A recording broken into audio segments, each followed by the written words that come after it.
Hi, I'm Mars Halick, and I would like to talk more in depth about the CAGED system, which we did a little intro video to before, which you should check out. It shows you the two easiest patterns. And if you check that out, I won't have to spend too much time on this, but to review a little bit the CAGED system, it's really a mnemonic device. It's a way to remember the different patterns in the pentatonic system. And the way you remember them is you remember them around the shape of a specific cowboy chord. That's your first position chords.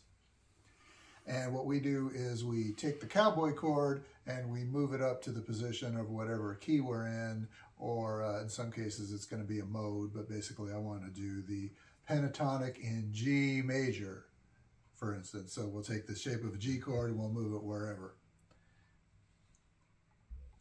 So, but actually I'm going to work in the key of G still like I did before. And let's do them in order instead of jumping in the middle and just doing the easiest ones. So we're going to start out with the C cowboy chord. So in other words, we're going up C, A, G, E, D, caged. We're going to take the C cowboy chord and we're going to move it up to G. So for reference, here's the note C in the C chord, C, D, E, F sharp, G. So that's where our G will go. And basically we get the shape like this. And the pattern around that is going to be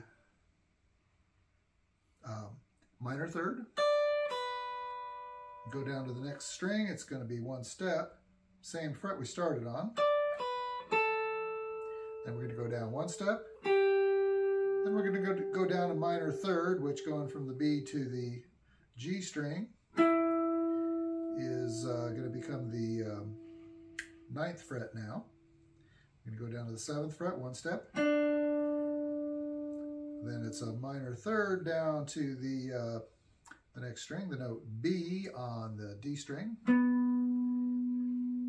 But we're still on the same fret. Then we go down a whole step again. And you might notice we've got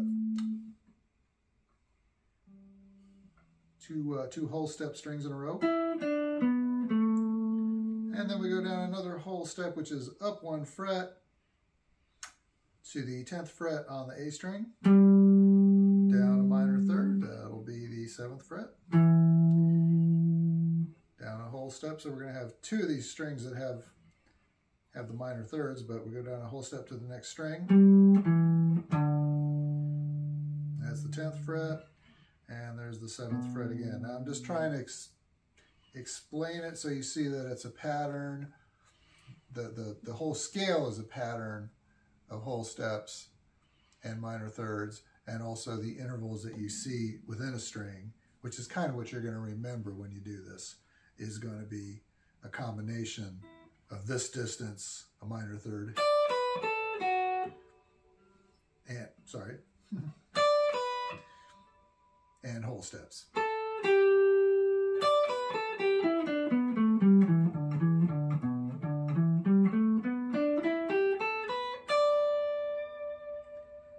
So if we just look at the strings, you know, they stay pretty flat, right? A lot of times you have this underneath, and then you just have a little motion on top, or you have a little motion on the bottom of what fret you're on. You know, one fret higher, one fret lower. Otherwise, they're pretty flat. So once again, the C position. Let's just talk about the single strings, not the motion between the strings, just because you're remembering this pattern, that you're going to have a minor third on your first string, then you're going to have a whole step on your second string, whole step, minor third, minor third. That's just talking about what's happening on the strings, not what's happening when you move from string to string. So that's your C position. You can get a map for this too. Maybe I'll make one. That's your C position in the key of G. So then we go up to the A position because we're doing CAGED, and we showed this last time before because this is the easy symmetrical one. This is whole step, staying on the flat across this one. But then we go, so whole step, minor third, whole step, whole step. Totally symmetrical.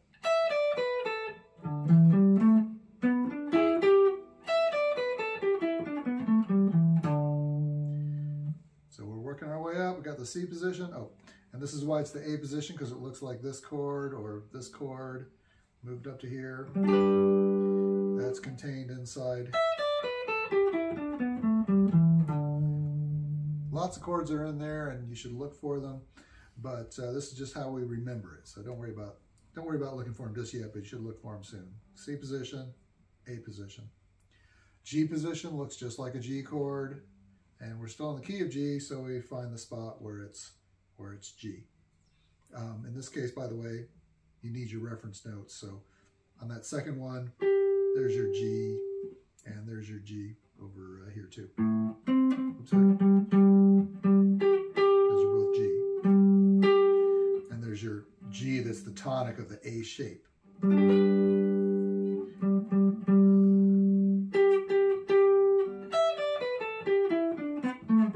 Oops. That's supposed to be the easy one. Didn't mean to mess that up. All right, so for the G chord, we got the G chord down here, move it up here.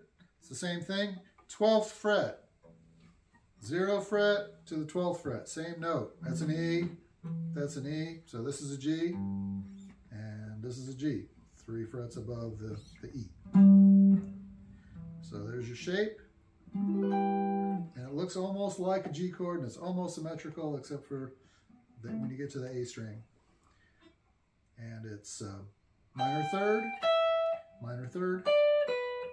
whole step, whole step, whole step again. So, and you'll never get more than 3 whole steps in a row, or I believe 2 minor thirds that you're going to see are in a row, like being the pattern on the strings. So once again, minor third, whole step, whole step, whole step, minor third. Just what's happening on the individual strings, not what's happening between the strings. Okay, so we've done C, A, G out of CAGED. Your E position, we could play it here. We could also move it down here. Since we're moving up, actually we'll move it down here because it'll be easier to show. The pattern repeats itself as you stack. So we did C position, A position, G position, then E position, and D position. Okay, I'm cheating a little bit here. So we can come up from underneath, do the E position, and then the D position, which many have pointed out is very similar to the C position in that you have this, or you just have this.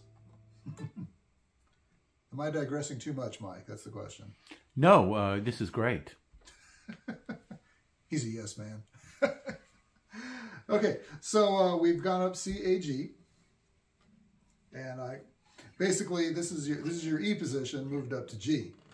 Da da da. There's the note G. That's the tonic is the bottom note of an E chord, and so that's E. So if we move it up to G, the pattern that goes with that contains it. Some of them being the top of the pattern, some of them being the bottom of it.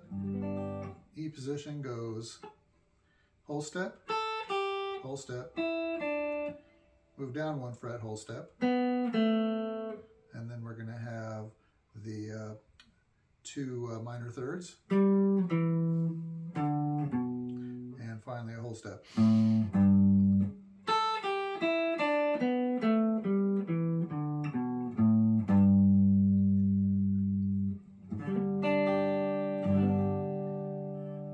What you want to do is just learn to associate these. So this is my G position. This is just so I can remember. I go from this pattern to that pattern.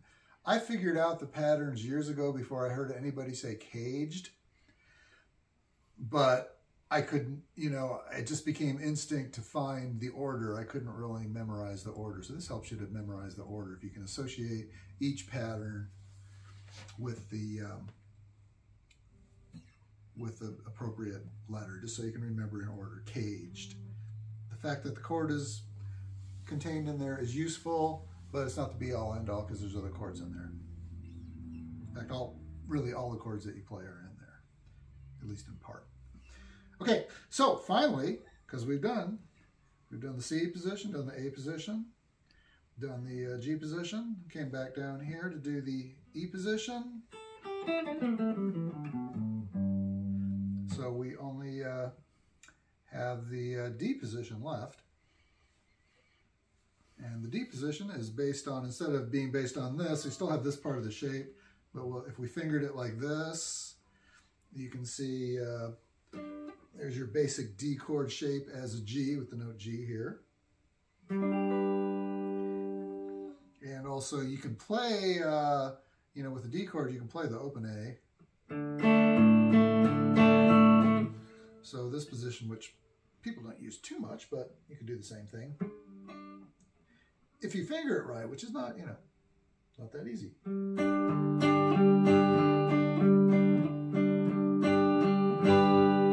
So it's kind of based on that one. You could also slip this one in here because it's the B from your G chord. Not strumming, I'm muting the A string now, but that's kind of in there, and then these two.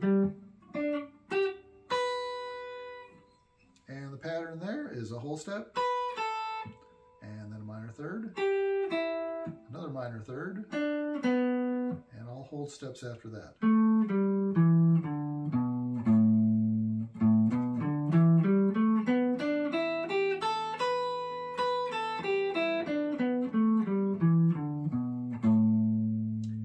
And it might be useful just to watch this video and diagram it yourself. I hope you don't mind. I've been counting them off going down the pattern. But if you sat down and diagrammed it yourself, you can download a picture of a fretboard and start doing that. And I'm sure you can download one that's got the entire CAGED.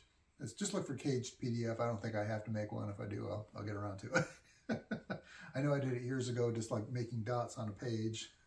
Never really used it for that. So we've gone through the entire pattern, and just to, in a sense, reiterate, you know, we came down and went underneath. Because we started with C, we worked our way up to G, and then we came back down here and did G and E, which brings us, we did E, the E pattern, and then we did the D pattern, which got us through CAGED and brings us back up to the C pattern, which is still using the same part of the, you know, C chord or, you know, D chord, kind of the same shape. You can, for these three strings, so you can tell that. Makes it easy. But we could have kept going up too. This is your G pattern, and I might not easily be able to do the bar chord way up here, but it's something I need to practice. Sounds like I need to intonate this Les Paul a little bit too, but got the same pattern up here.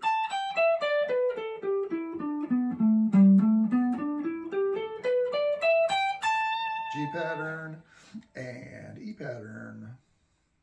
Did I get that right? No, E pattern. Sorry, that was G pattern, E pattern, D pattern. It's CAGED. I got to follow the alphabet.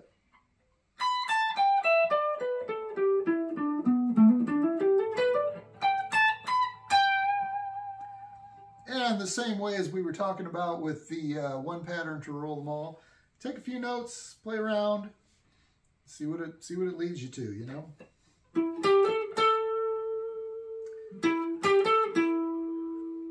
You can go stepwise, but you can also skip over. Went back down to the other string on the same fret.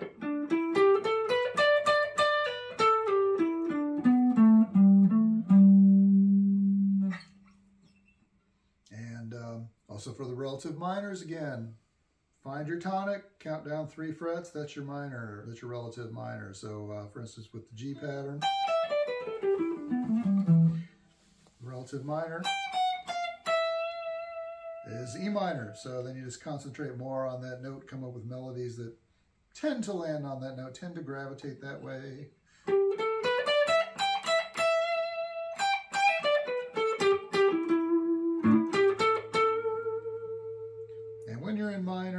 The fourth bends up to the flatted fifth, so if you want to do some bendy stuff.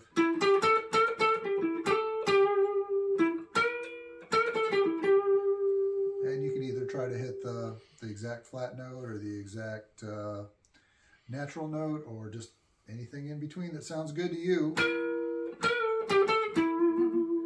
You can also bend up to the minor tonic, trying to get to E, D to E.